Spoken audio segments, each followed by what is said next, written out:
Thanks, Uriel.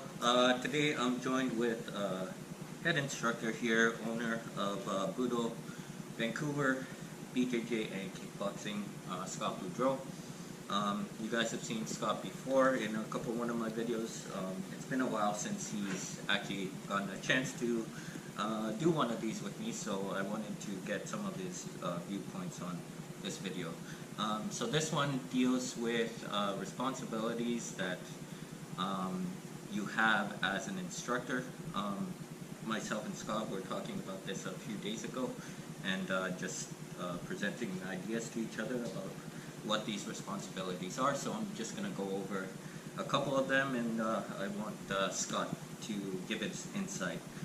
So one of the things that I believe is important for an instructor is being able to present yourself in a positive attitude every time you come into the gym. It's no good if you just come in with a bad attitude every single day, that you don't want to be here, you don't want to teach. Of course, being an instructor, you have to really present that positive attitude, because if you put out that negative energy, everybody else is going to feel it, and then it just feels awkward. Well, what would you say about that, Scott? Well, we're all human. First of all, we're human, so it's hard to always be perfect. Come in with a perfect attitude, so to be realistic, instructors will be moody, up and down, but the key is that you love what you do. So if you love what you're doing, it's not work anymore, and you care for the students, that's pretty easy to have a good attitude. And I think you may need to remind yourself of that.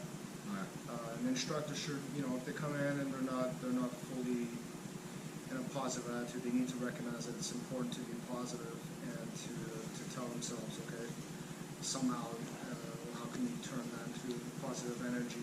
Right. Yeah, so it's important that you love what you do, and it's important to notice when you're moody, or if you don't feel 100%, to tell yourself that, to be honest to yourself, and to try to turn that around. Right.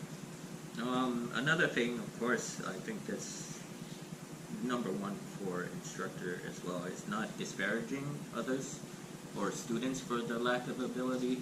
We have a lot of different people from all walks of life. Some are really athletic and they get moves right away. Others take quite a while to just learn their left hand from the right hand. But that's just something you have to realize and learn how to teach people in those different types of ways, whether it's audibly, visually, or by just explaining it to them. I guess that would be all. Yeah, well, I think it's important as an instructor, to try to connect with each student as an individual and really understand what everybody's needs. There's the general need of the group, and then there's the individual need. The instructor needs to understand those two things quite clearly.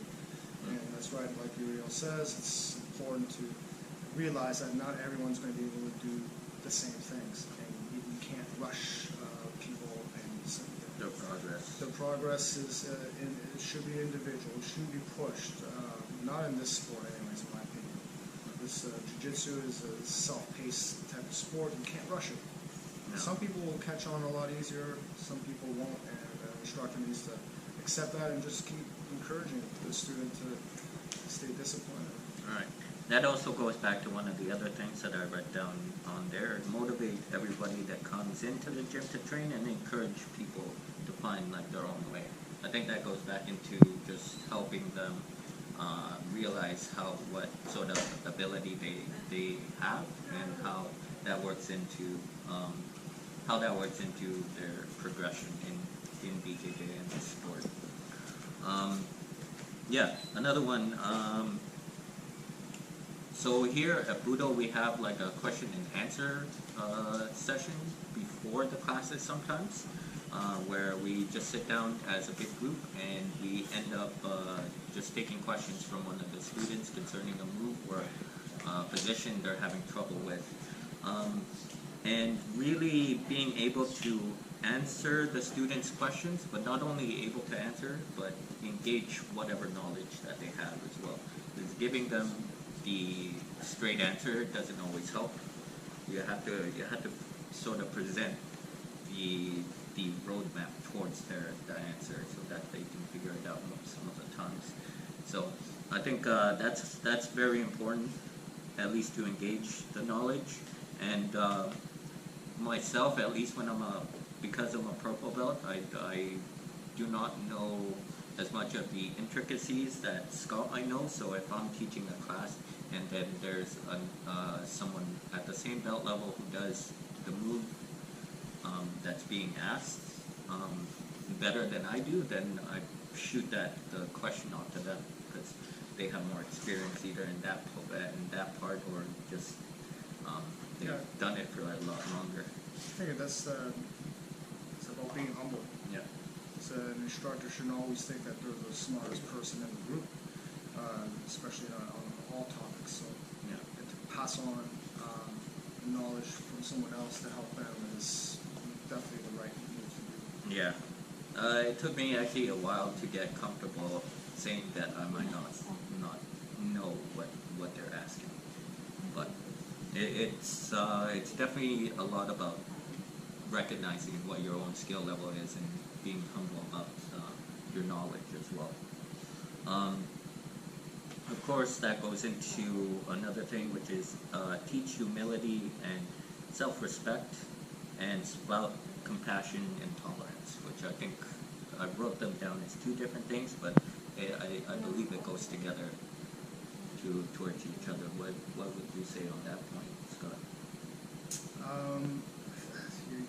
Teaching humility is really hard. Right.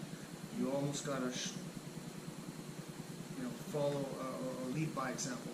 Right. Is the best way, and you hope that people will understand that. I mean, you can talk about humility; it can be something you talk about, but I think that is the best. That's the way I do it, anyways. I just I try to act with humility and as a leader, and hopefully people voice and pick up on it if you wish. Yeah. I think that's pretty much everything that I wrote down on here. But what's normally when you first started teaching? What were some of the things that you had to learn that would take your progress as an instructor even higher? Well, I think it's always been about caring for the student, the person, number one, and then teaching you're supposed to teach is kind of secondary. And of course, the goal is to educate, and but as a sports coach, to activate someone so that they can learn, you need to always have a connection of some kind. So it's important to know your student. Right. Yeah, that's true. It'd be really hard to actually teach someone if you don't really care about what Well, their progress is. you can, but it's maybe not the best way because we're in an intimate environment where, we're face to face with each other. It's impossible to do that. Right. Yeah. So I mean, that's always been my approach to teaching from the beginning. First, connect with someone and teach them. Right. No, fair enough. Yeah, so I think that's going to be it for this video. I want to thank Scott for helping me out with this. He's always kind about doing these things with me. So yeah. Anytime, man. Of course.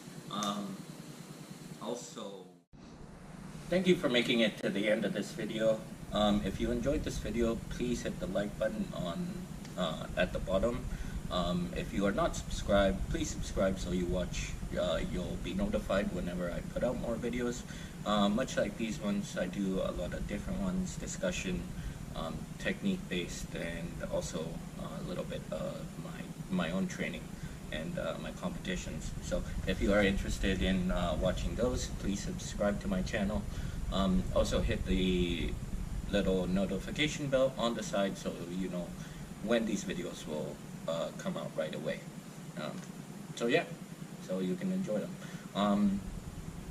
So yeah, thank you for watching this video. I hope you guys are all safe. Have a good day. Roll safe.